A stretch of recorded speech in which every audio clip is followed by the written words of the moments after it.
তোরা ব্যস্ত আছে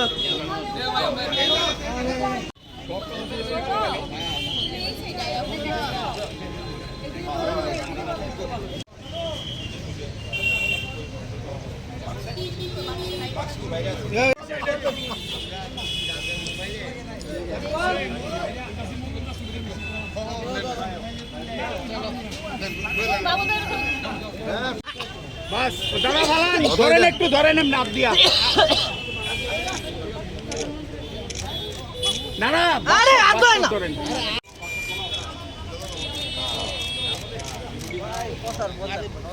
শ্রীরাম জয় জয় শ্রীরাম বাস ঠিক আছে আমাদের সবাই আছে তোমার তো মোবাইল দামি মোবাইল পিছা পিছা পিছা পিছা পিছা কুলচা পিছা চালানাম ইও নাম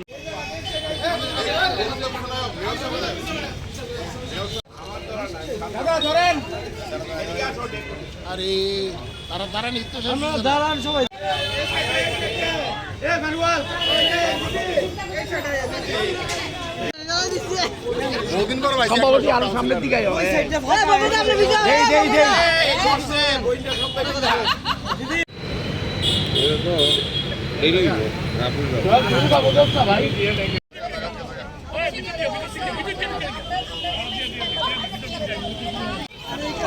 সবাই রয়েছে দো দো সবাই দো হ্যাঁ ঠিক আছে ঠিক আছে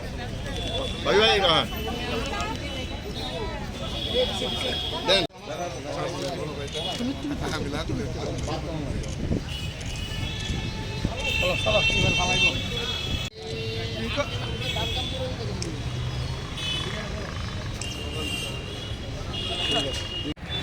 আপনারা সবাই অবগত আছেন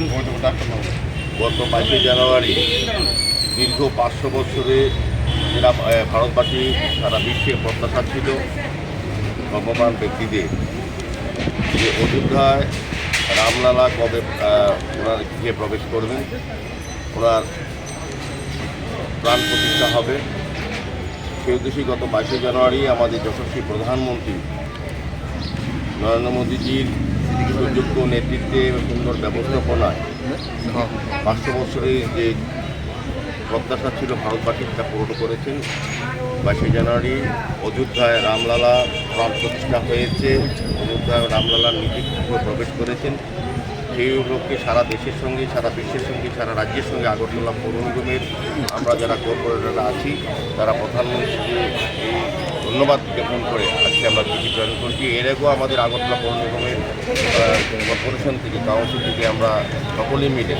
আমরা ধন্যবাদ জানিয়েছিলাম। আজকে আমাদের প্রত্যেকটি ওয়ার্ডে আমাদের 56 জন কর্পোরেটর নিজেরা ব্যক্তিগতভাবে স্বাক্ষর করে প্রধানমন্ত্রীর উদ্দেশ্যে চিঠি প্রেরণ করেছেন, ধন্যবাদ জ্ঞাপন চিঠি দিয়েছে। আমরা প্রধানমন্ত্রীর কাছে কৃতজ্ঞ যে আমাদের বহুদিনের চিন্তা ভাবনা এবং প্রত্যাশাকে মান্যতা দিয়ে সমস্ত প্রতিকূলতা দূরে সরিয়ে রেখে ভারতবাসীর যে চিন্তা ভাবনা বা যে ইচ্ছা ছিল সমস্ত ব্যক্তি, সমস্ত জনগণের ইচ্ছা পূরণ করেছেন। সেই উদ্দেশ্যে আজকে আমরা ওনাকে ধন্যবাদ জানিয়ে চিঠি প্রেরণ করি। আমরা আশা করব প্রধানমন্ত্রীর নেতৃত্বে আগামী দিনে বিশ্বগুরু আসন ভারতবাসী পাবে, বিশ্বাস থেকে আমরা আজকে